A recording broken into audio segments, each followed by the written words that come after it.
안녕하세요. 조영기입니다. 제가 오늘 통일 꿈틀을 시작한 지 오늘 50번째가 되네요. 꽤 많이 한 것 같습니다. 오늘은 9월 5일날 우리 정의용 국가안보실장을 단장으로 한 대북 특사단에 대한 이야기를 조금 하려고. 여러분들 다 알고 계신 것처럼 사실은 그 폼페이오 미 국무장관이 8월 25일, 6일 북한을 방문하도록 되어 있었는데 24일 날 트럼프 미 대통령이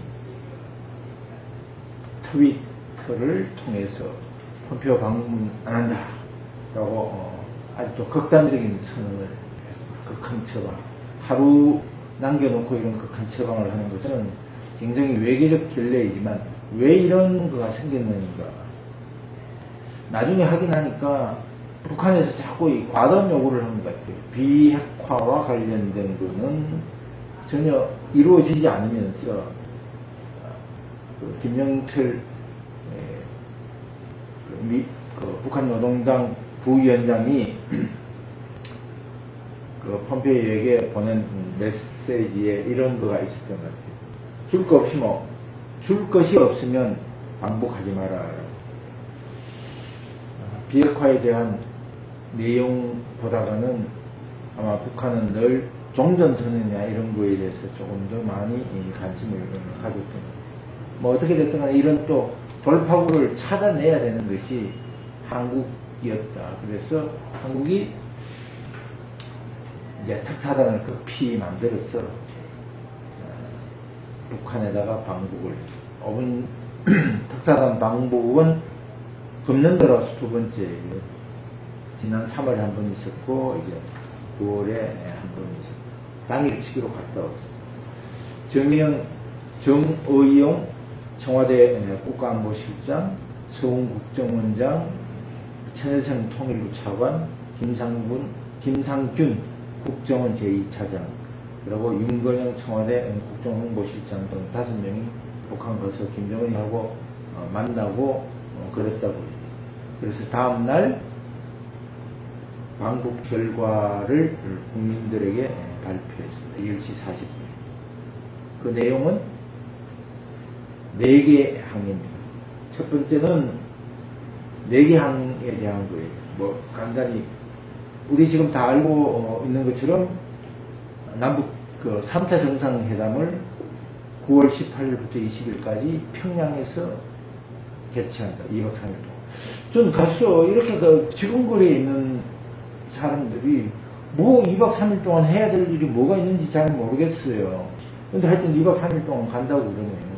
가서 얼마나 또 많은 거를 만들어 와서 국민 부담을 시킬지 좀 걱정스럽기는 합니다. 두 번째는 이 방북 결과에 대해서 한반도의 완전한 비핵화에 대한 김정은으로부터 시작해서 확고한 의지를 재확인했다고 그러네요. 정말 반가운 소리인 것 같은데 실질적인 내용을 이제 한번 좀 우리가 살펴봐야 됩니다. 세 번째는 군사적 긴장 완화. 한국은 군사적 긴장 완화에 대한 조치를 하고 우리 사병들의 군 복무 기간도 줄이고 전방에 있는 서해안에 있는 철책선도 없애고 대전차 방어벽도 없애고 이렇게 하는데 북한은 무엇을 했는지에 대한 거가 저는 아직까지 언론으로 보도돼서 아무것도 없는 것 같아요. 근데 우리 혼자 이렇게 좋은 걸 하고 있는 것 같아요. 네 번째는 남북 개성에다가 남북 연락사무소를 개소한다. 것 같습니다. 그래서 이 방북 결과에 대해서 한국 사회에서는 지금 두 가지의 평가가 있는 것 같아요. 하나는 긍정적인 평가를 하는 것도 있고 또 한쪽은 부정적인 평가를 하는 것도 있는 것 같습니다. 일단 긍정적인 평가를 하는 건 이런 거가 있는 것 같아요. 남북 대화, 미북 대화가 지금 이 폼페이오가 가야 되는데 못 갔으니까 이 끊어진 거에 대해서 대화의 끈을 유지하도록 했다. 라는 측면에서는 저는 긍정적으로 평가할 수 있는 겁니다. 두 번째는 김정은의 입을 통해서 비핵화라는 의지를 전달받았다, 표명했다라는 것을 전달받았다라는. 세 번째는 남북 관계가 과속화할 것 같다라는 것에 대해서 긍정적인 평가를 내리고 있는 겁니다. 그래서 뭐 요즘 뭐 우리 주식시장에서 남북 관련 남북 경협주라고 그래서 뭐 이 작전 세력들이 지금 아주 매일마다 일희일비하고 있는 것 같습니다. 이것도 지금 우리 정부에서 좀 제안을 하고 체크를 하고 해야 될 것 같아요. 이런 긍정적인 평가가 있는 반면에 부정적인 평가도 제가 봤을 때는 한 4가지의 부정적인 평가입니다. 여러분, 김정은이하고 우리 대북특사단이 찍은 사진 보셨죠? 언론을 통해서. 거기에 보면 지금까지 제가 알기로는 지금까지는 과거 특사단은 왼쪽 가슴에다가 태극기를 자랑스럽게 태극기 배지를 달고 갔는데 없는데 사라졌어요. 슬쩍 사라지고 왜 이런 현상들이 벌어지고 있는가? 좀 극단적으로 이야기하면 이 사람들 애국심이 있는 거 없는지, 대한민국 대표하는 사람인지 아는지 전 잘 모르겠어요. 이런 거가 있어요. 두 번째는 비핵화와 관련된 문제입니다. 사실은 남북한간에서 지금 가장 문제가 되고 있는 것이 뭐냐면 북한 핵폐기예요. 그래서 핵 문제와 관련된 것이 지금 어떻게 우리가 지금 조정해낼 것인가와 관련된 문제인데, 제가 조금 전에 말씀드린 것처럼 김정은이가 비핵화에 대한 의지를 확인했다, 재확인했다. 그리고 미국 우리 그 방북 결과 발표하는데 거기 보면, 그리고 미국과 긴밀히 협력하겠다라는 의사를 표명했어요. 그래서 이게 이제 북한 비핵화, 한국 정부, 최소한 대한민국의 정부는, 저는 이렇게 믿고 있습니다. 믿고자 합니다. 대한민국 정부는 최소한 북한 비핵화 또는 북핵 폐기에 대한 것이라고 생각을 하고 있습니다. 그러나 제가 9월 6일 날 노동신문을 봤더니 이런 내용들이 있어요. 어떤 내용이냐면, 조선반도에서 무력 충돌 위협과 전쟁의 공포를 완전히 드러내고 이 땅의 핵무기도 핵위협도 없는 평화의 터전으로 만들고자 하는 것이 우리의 확고한 입장이고 자신의 확고한 의지라고 비핵화 의지를 거듭 확약하시면서, 여기서 자신이라는 건 누구냐면 이제 김정은을 이야기합니다. 지금부터 중요해요. 조선반도 비핵화 실현을 위해 북과 남이 보다 적극적으로 노력해 나가자고 말씀하셨다. 김정은이가 이렇게 이야기를 했다고 해요. 지금 이 단어가 한국이 가지고 있는 북한 비핵화 또는 북핵 폐기가 아니라 조선반도의 북한이 노동신문을 통해서 이야기한 것은 조선반도의 비핵지대화를 의미하는 것이죠. 비핵지대화하고 북핵 폐기하고 어떤 거가 다른가? 조선반도 비핵지대화 또는 비핵화라는 단어는 한국에 미국의 핵무기가 반입돼 지대에 저장되어서는 안 되는 것이고, 핵무기가 탑재된 항공모함이나 전투기, 잠수함 등도 여기 와서 한국에 와서 안 되는 것이다. 이건 지금 한미동맹과 관련된 문제. 그러고 좀 더 나아가서는 일본의 오키나와나 또는 미국의 괌에 있는 핵무기도 전부 다 없애야 된다라는 거로 보고 있다. 그래서 한국이 가지고 있는 비핵화와 북한이 가지고 있는 비핵화의 개념이 완벽하게 다른데, 지금 이 문제가 조절되지 않으면 저는 북한 비핵화 또는 북핵 폐기와 관련된 문제가 한 걸음도 나아갈 수 없다라고 저는 생각을 하고 있습니다. 그리고 또 한 가지 더 중요한 문제는 다시 한 번 더 읽어보겠습니다. 조선반도의 비핵화 실현을 위해 북과 남이 보다 적극적으로 노력해 간다. 노력해 간다라는 의미가 어떤 의미인가? 완벽하게 실천해 간다라는 것이 아니라 노력하는 과정 중에서 뭐가 없으면 조건이 맞지 않으면 어떻게 하겠다? 다시 원위치로 돌아가겠다라는 의미도 가지고 있다. 이런 의미에서 봤을 때는 이거 지금 굉장히 위험한 발언이다 이렇게 생각을 하고 있습니다. 이게 지금 이거 조절하지 않은 이 상태예요. 그리고 또 한 가지는 우리 이 특사단이 가서 한 얘기하고 얼마 전에 미국에서 나왔던 그 국가안보보좌관인 존 볼턴이 얘기했던 내용하고 지금 상이한 내용이 있어요.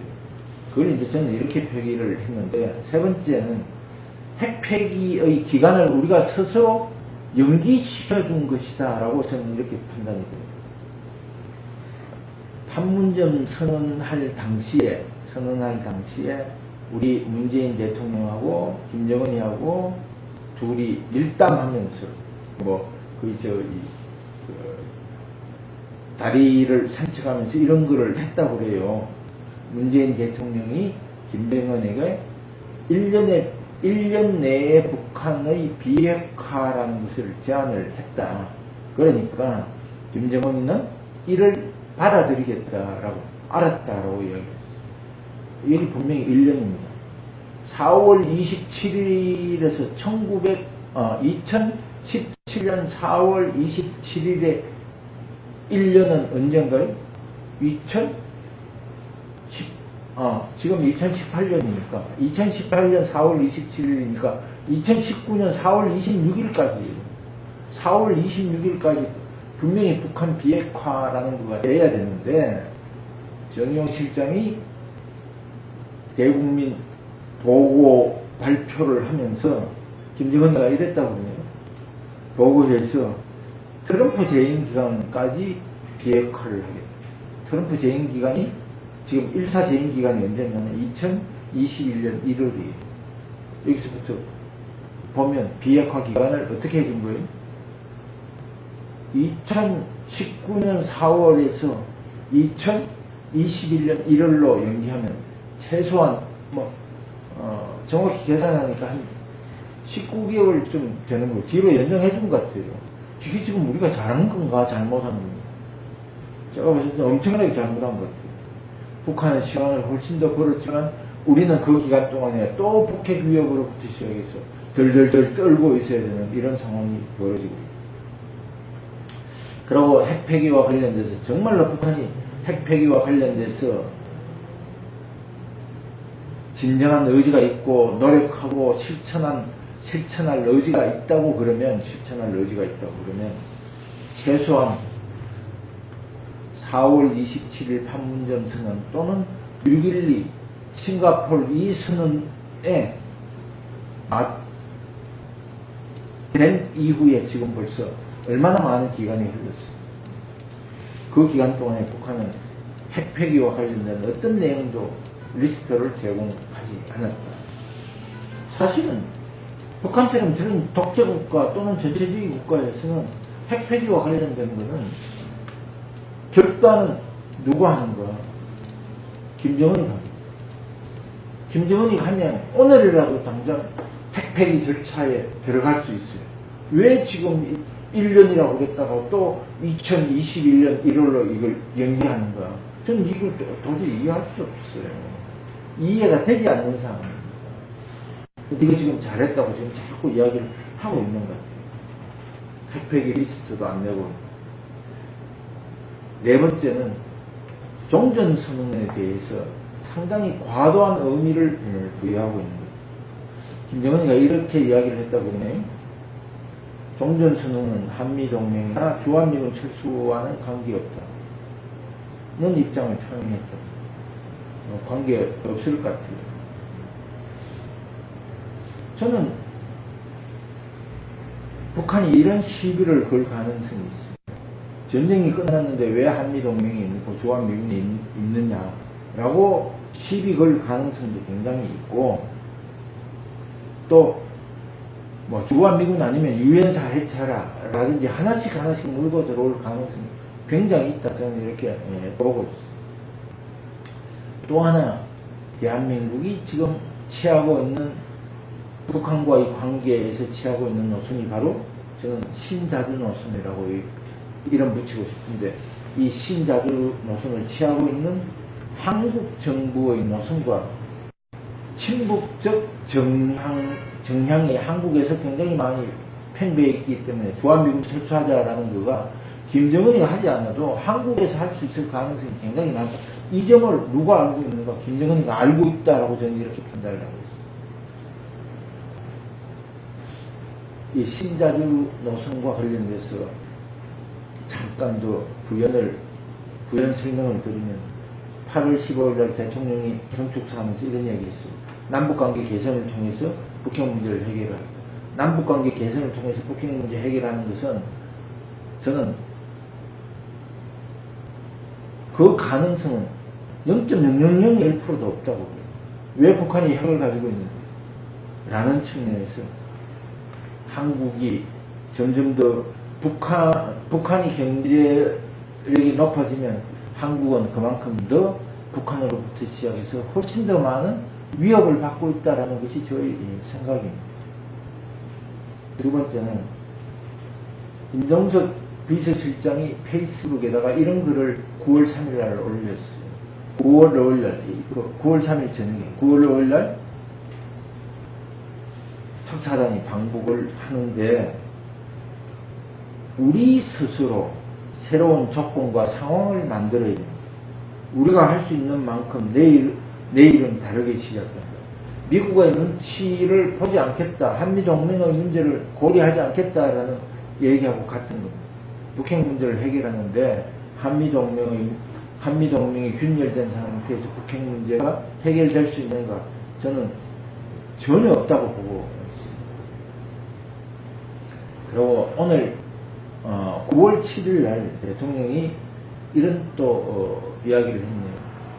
남북 관계를 연말까지 돌이킬 수 없는 어깨 진도를 내릴 것이다. 과속하겠다라는 얘기예요. 여기 지금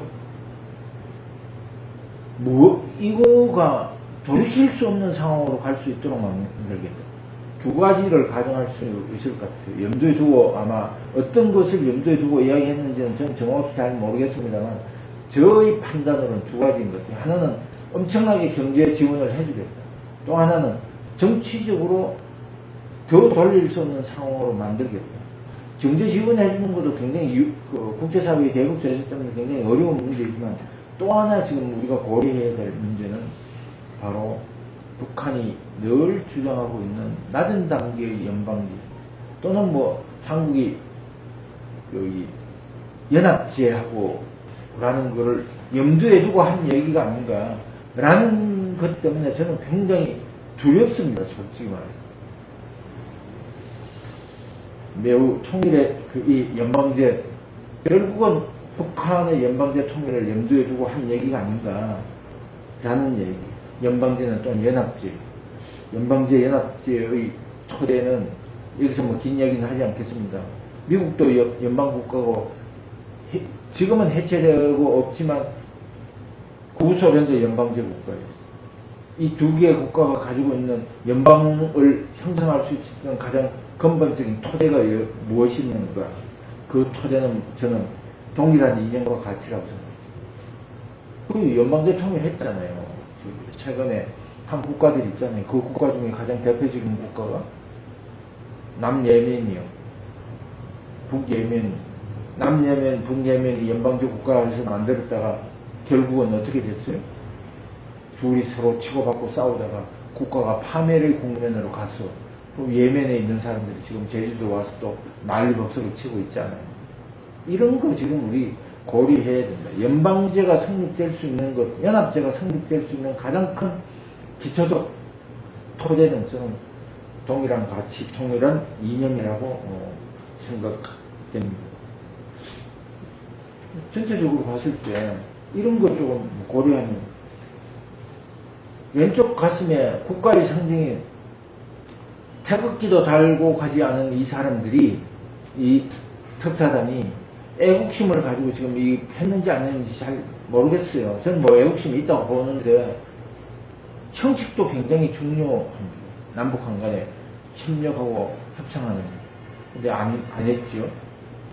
또 비핵화에 대한 상회의 한 평가가 있었는데 우리는 우리의 길대로 가고 북한은 북한의 길대로 가고 있는데, 우리는 완전히 북핵 폐기이지만 북한은 조선반도 비핵지대화 또는 조선반도 비핵화라는 것을 가지고 지금 이야기하고 있기 때문에 남북한 간은 다른 개념입니다. 그리고 핵폐기 뒤로 연장해줬잖아요. 이게 지금 이게 잘한 건가요? 종전선언에 대해서 과도한 의미를 부여합니다. 이런 거로 봤을 때는 저는 굉장히 평가를 낮게 하고 있습니다. 그 얼마의 점수를 줄까? 글쎄요. 저는 이 단어 하나로 말씀드리겠습니다. 오번 대북 특사가 북한 가서 얻어온 거는 물론 뭐 남북 정상회담 하는 그거를 만들어내 날짜를 잡아왔다. 꼭 뭐 특사가 가서 그 날짜 잡아야 되나요? 판문점에서 이 날짜 충분히 잡을 수 있는 건데, 특사단이 방북한 결과에 대한 거는 저는 매우 실망스럽다라는 단어로 오분 이 특사단의 방북의 결과를 평가하고 있습니다. 어떤 문제에 왜 지금 제가 이런 평가를 내리는 거예요? 신자주 노선이 강조되면 남북관계 개선을 통해서 북핵 문제를 해결하겠다는 이런 생각에서는 우리 스스로 무장 해제를 하고, 특히 사상 무장 해제를 하고 있다라는 측면에서 잘못돼요. 두 번째는 북핵 폐기를 위해서 국제사회가 지금 굉장히 뭉쳐도 안 될 이 판국에 우리 스스로 북한하고 관계를 개선하고 남북관계 개선해서 북한이 요구하고 있는 뭐 경제적 지원해주고 이렇게 하면 국제사회의 대북 제재의 구조적 허점을 우리 스스로 만들어냈다라는 측면에서 저는 매우 잘못됐다고 생각합니다. 그리고 또 한 가지는 북한에 대해서 과도한 경제적 지원이 결국은 대한민국의 자체를 위협하는 요인으로 작동될 수도 있습니다. 한국과의 그 국력을 평가할 때 정신력도 굉장히 중요해요. 이제 이런 거를 뭐 사상전이라고 이야기할 수 있고, 또 이제 정제력도 굉장히 중요한 문제라고 이야기할 수 있고, 그리고 군사력도 굉장히 중요한 문제라고 이야기할 수 있는 거예요. 지금 사상전에서는 한국은 북한에 뒤지고 있는 것 같고, 또 군사에서는 군사 경쟁에서는 북한은 핵을 가지고 있는데 한국은 핵을 가지고 있지 않아요. 그래서 이런 거 전부 다 두 개를 같이 놓고 봤을 때는 우리는 북한에 굉장히 뒤지고 있다. 4차 핵실험이 끝나고 난 뒤에 남북한이 군사력을 비교하니까 한국이 100이면 북한은 한 130쯤 되는 거예요. 지금 5차, 6차 핵실험 했으면 북한의 군사력은 훨씬 더 강화되었을 것이다. 그런데 우리나라 국방백서나 이런 데서는 북한의 군사력을 평가할 때 핵무기와 관련된 것을 제외시키고 지금 하고 있다. 이거 지금 요즘 얘기되고 있는 통계조사하고 같은 얘기인 것 같아요. 이런 측면에서는 매우 잘못됐다라는 생각이 들고요. 오늘은 여기까지 말씀을 드리고, 다음번에는 내일 모레 있을 북한의 다음번에는 북한의 구구절과 관련된 얘기를 조금 드리고자 합니다. 오늘 경청해 주셔서 감사합니다. 고맙습니다.